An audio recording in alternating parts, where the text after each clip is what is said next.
가장 최근에 발생한 북한의 핵실험에 대해 우리가 알아야 될 부분을 알려드릴까 합니다. 북한의 김정일 국방위원장은 지난 주말 핵동을 또 붐붐 쐈는데요. 그 크기가 이번에는 장난이 아닙니다. 지난 9월 3일 일요일, 북한은 6차 핵실험을 풍계리 지하 핵실험장에서 수행했는데요. 여태까지 중 가장 강력했다고 합니다. 미국 지질조사소에 따르면 이번 지하 폭발의 결과 6.3도 지진이 발생했다고 합니다. 그 폭발력이 120킬로톤일 것으로 예상치가 나오고 있습니다. 이에 비교해서 1945년 일본 히로시마에 투하된 리틀보이 핵폭탄은 그 위력이 15킬로톤이었습니다. 최근 북한에서 시행된 이 핵실험은 그에 비해 8배나 강력했다고 합니다. 그러나 최근에 수행된 미국의 무선 핵폭탄 B-61-12의 위력은 최대 340킬로톤이었는데요.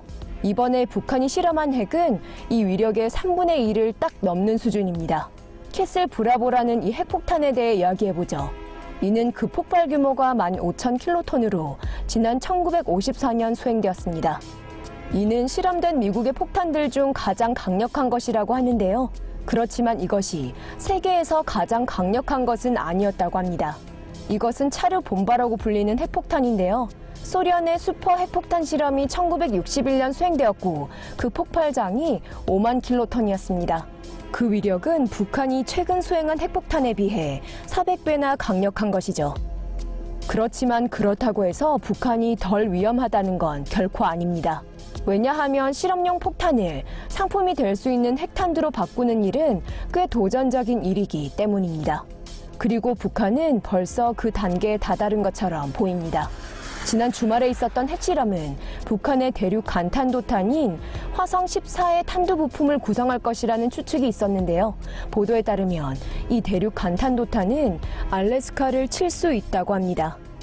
지난 주말에 걸쳐 미국은 미국이나 미 동맹국들에 대한 무기 사용에 대한 대대적인 군사적 대응을 하겠다고 위협했습니다. 흥미로운 건 트럼프 대통령이 북한과 사업적 왕래가 있는 국가라면 그 어떠한 국가와라도 무역을 중단할 것을 고려하고 있다는 것입니다. 중국의 지지가 없으면 북한 정권은 붕괴될 수도 있기 때문입니다.